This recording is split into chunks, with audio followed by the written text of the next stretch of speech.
Well, you'd have to say Guess Who's back a handful of times. You know who Brianna Stewart is, right? The 2015 and 16 national championship teams became Huskies of Honor. We hear from the team's head coach and current players about what it means to them. Electrolytes and pickle juice, not your everyday flavor combo, but it's quickly becoming the drink of choice for Husky fans who are participating in the Silas Demery Jr. Challenge. How drinking this crazy concoction can help foster the next generation of Huskies.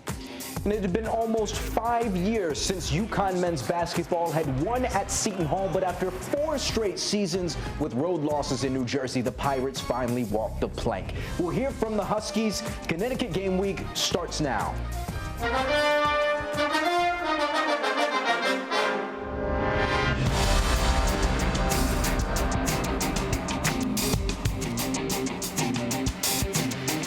Well, it was new year, new me for the men's hoops team in Newark this week, but the story for the women's squad was more of a family reunion at Gamble. Welcome into Connecticut Game Week, everyone. I'm Alexa Harley. And I'm Sean Humphrey. Some of the players responsible for one of the greatest runs in college hoops history returned to stores this week as the 2015 and 16 championship teams became Huskies of Honor. The heroes' welcome they received was fit for the occasion. At least for once, the game was an afterthought.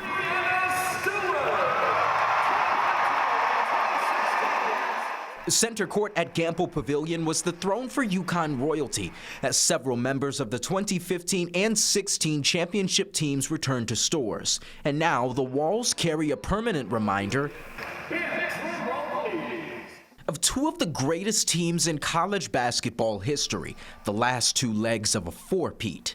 Junior guard KK Arnold is a national champion in her own right, but it still means something to see Mariah Jefferson, her favorite player, back in her home gym. It was very exciting, just having her come back and being able to watch, just having a good laugh with her as well before the game and after, and just having that bond.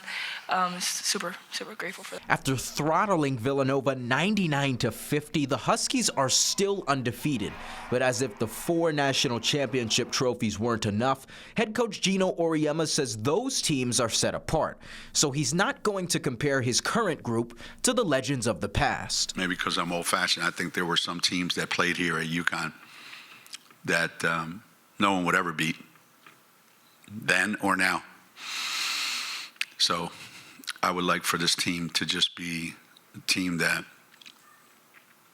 whoever they play against, they beat. Well, the plague at Prudential is no more after UConn survived a furious rally to snap their road losing streak against Seton Hall. A low-scoring affair, though, 69-64, that final score for the Huskies. The Huskies had an 18-point lead in the second half, but nearly gave the game to the Pirates.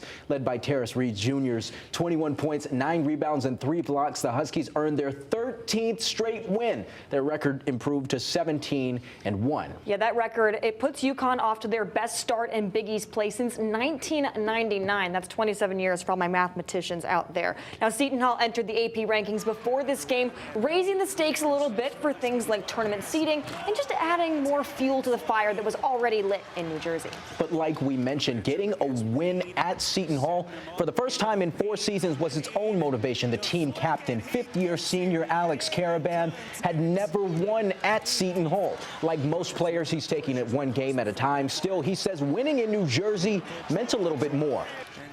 Definitely a lot of anger walking into this arena, just all like the past memories, but I knew I got a new squad with me. I knew there's a new challenge, a new Seton Hall team that we're playing, and, you know, if they define my legacy on wins at Seton Hall, then, you know, so be it. But at the end of the day, you know, I'm just proud we got a Big East win, and, you know, it was definitely a nice feeling to win here. The Huskies moved up to 3rd in the AP poll before the Seton Hall game. A Terrace Reed and Braylon Mullins' loss to number 1 Arizona remains their only defeat this season.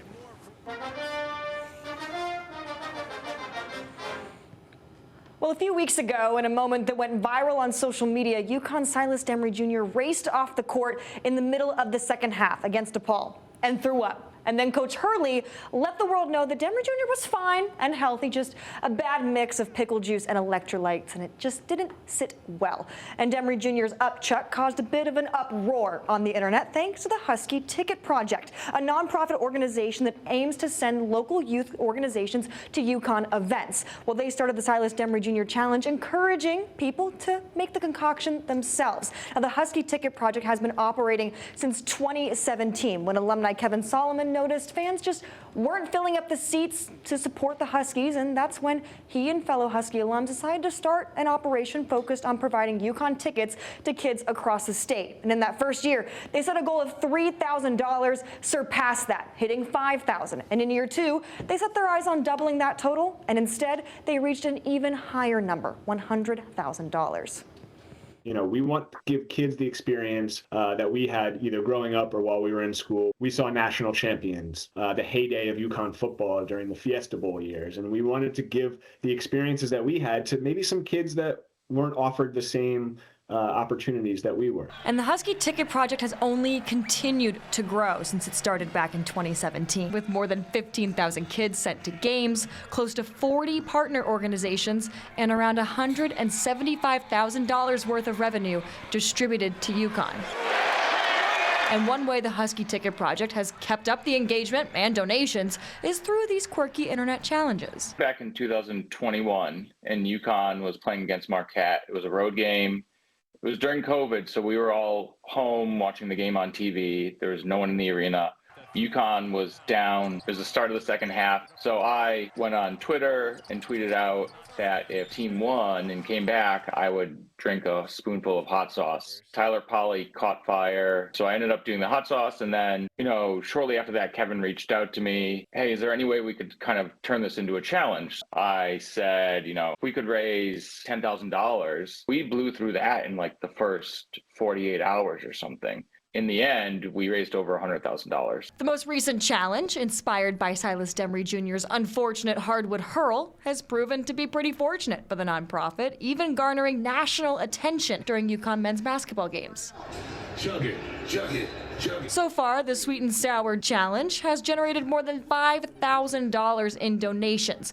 But the organization is challenging fans to keep knocking back these drinks in hopes of reaching $10,000. Because every contribution, no matter how small, helps to build the next generation of Huskies. It's incredible. When we set out to start this thing, many of the stories that we've heard are not even things we were dreaming of. Been stories of kids who had no aspirations of going to college, going to a UConn game, and sitting there and seeing the atmosphere and seeing the camaraderie that comes together and saying, I want to go to the University of Connecticut. We recently partnered with a local organization whose unfortunately their mother was battling breast cancer, and they got to go to the game with their mother. Take a few hours out of their day to experience just the joy of being away from their everyday life. The troubles that we face every day. So if we can do stuff like that, it's absolutely incredible, and it makes it all worthwhile. Well, the Husky Ticket Project is encouraging UConn fans to keep trying out the challenge and donate by posting a video on X with the hashtag Silas Demery Jr. Challenge. Will it be a revenge game in stores? Time will tell, but someone else will tell us about the next opponent for the reigning national champions. When we come back, the South Bend Tribune's Kyle Smedley will talk to us about the Notre Dame Fighting Irish. Also, what do Big East Players of the Week, a game winner, and a first career victory have in common? Well, they're all a part of our Best in Show. That's next when Connecticut Game Week rolls on.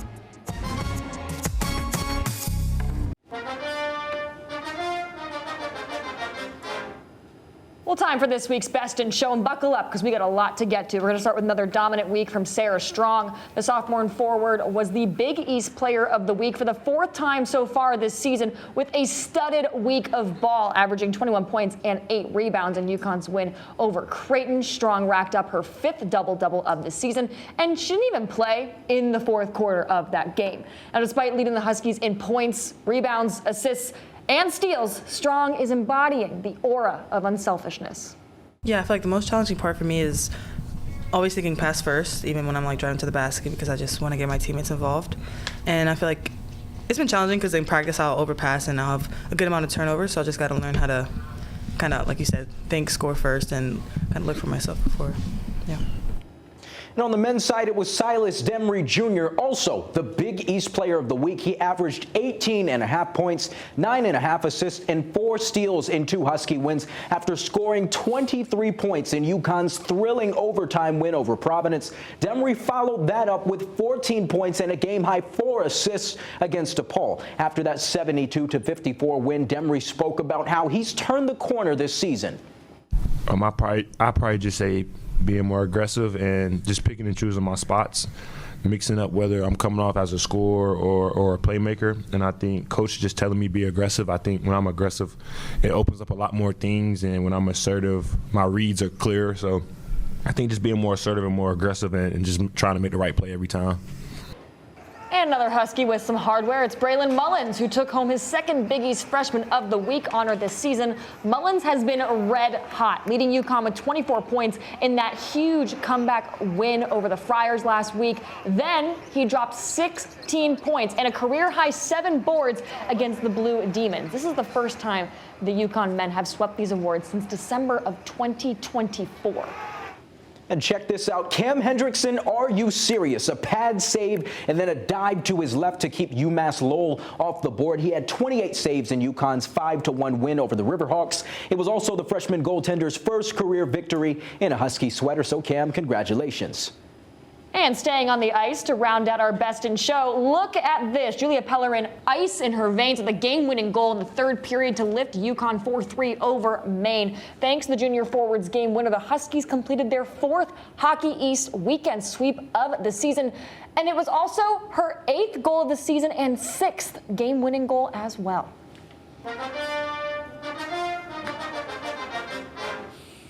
Well, it's time for a little recon. 2 of the most successful programs in college basketball history meet in stores this Monday. It'll be the reigning national champion UConn women hosting the Notre Dame Fighting Irish, a team that's had 4 consecutive trips to the Sweet 16. Joining us now is Kyle Smedley, a sports reporter with the South Bend Tribune. Kyle, Notre Dame has had its fair share of struggles but found ways to bounce back. What's the story behind the ups and downs the team has faced? You kind of knew going in, just based on how the offseason transpired, that like this was not going to be a typical Notre Dame women's basketball season, if that makes sense. Like, you know, last year, I don't think that they were expected to go on that run that they did and be the #1 team in the country for so long and go on that long winning streak. But they were expected to be very competitive.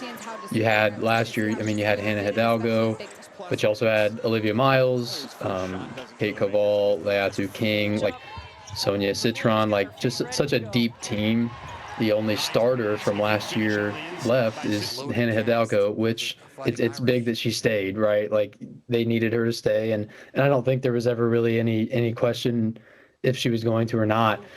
But you had a lot of gaps to fill in around that. She read those eyes perfectly.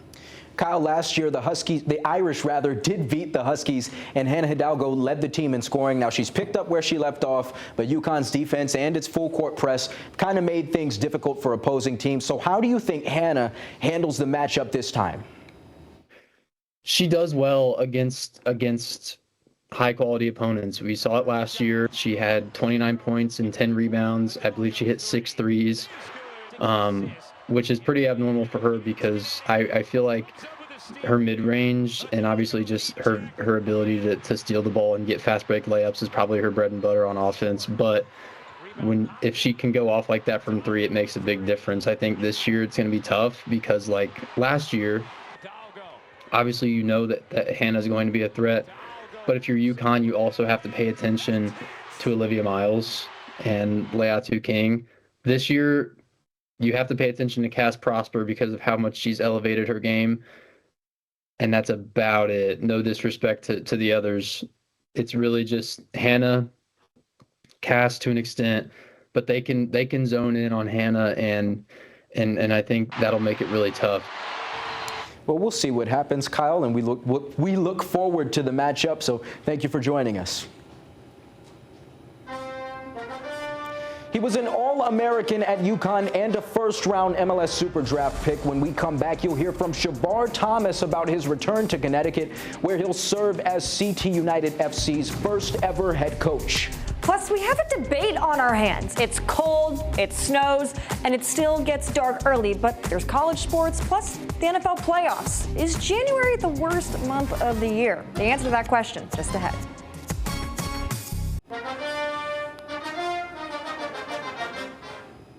In his career, Shavar Thomas suited up for the Jamaican national team more than 50 times. He played nearly a decade in Major League Soccer after being drafted 10th overall by the then Dallas Burn in 2003. Before he started his professional career, he was an All-American at UConn. Now he returns to the state as the inaugural coach of Connecticut United FC, a role that allows him to give back to the Nutmeg State and build on the roots he planted here years ago. We're building something great. So it's good. We're going to be creating opportunities for young guys, young players who don't have to go out and leave the state. You know, we're building something for Connecticut. This is sort of a homecoming for me. As you know, I went to high school here. I went to college, and it helped me to propel it in the professional atmosphere. And now I'm a coach, so it's good. The team debuts this season in MLS Next Pro, a league that debuted in 2022, largely filled with developmental clubs for MLS teams. Seton United, which is based in Bridgeport, will play at venues across the state in its inaugural season. Thomas says the barnstorming schedule will help this group feel like Connecticut's team, giving the brand a boost as it tries to gain its footing. That will help us to galvanize a fan base. And I know that the people of the state love soccer.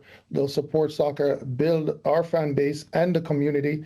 And you never know, we'll be probably inspiring the next Messi. This is not just a investment, Sean, in just football, but more so investment in the state of Connecticut. It's young people, you know what I mean, getting the access and opportunity to build a professional career, if they will, and see what this takes them and wherever it can bring us as a group, as a family, and as a community. There's a big focus on player development in MLS Next Pro, and that means Thomas will be coaching a lot of young players looking to make names for themselves. But he says the early work, the little things like building a philosophy from scratch, have resonated with his players. It's team first mentality. You work together, you help each other, and that will bring you along the way. From day one, I told them, everybody's going to get their chance, from the first guy to the last guy, and everybody has a role to play, and that's what we're about. What I see from these guys right now, from day one, guys coming in and being leaders. From day one, leaders, you know, pulling together and just taking on that team first mentality and creating that atmosphere. And that's what we're building here. Well, still to come on Connecticut Game Week, a future Husky tells us why she already feels at home. We'll catch up with the nation's third-ranked high school hoops player, Olivia Bucosa, next.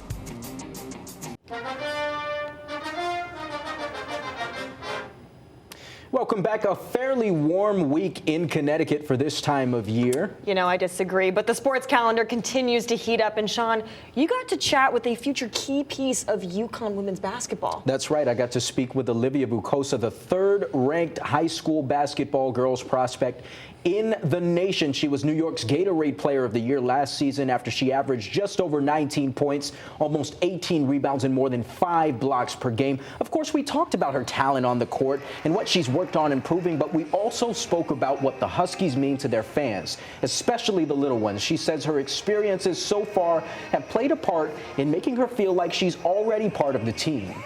I find on my TikTok all the time, people make videos about me and I'm not even there yet.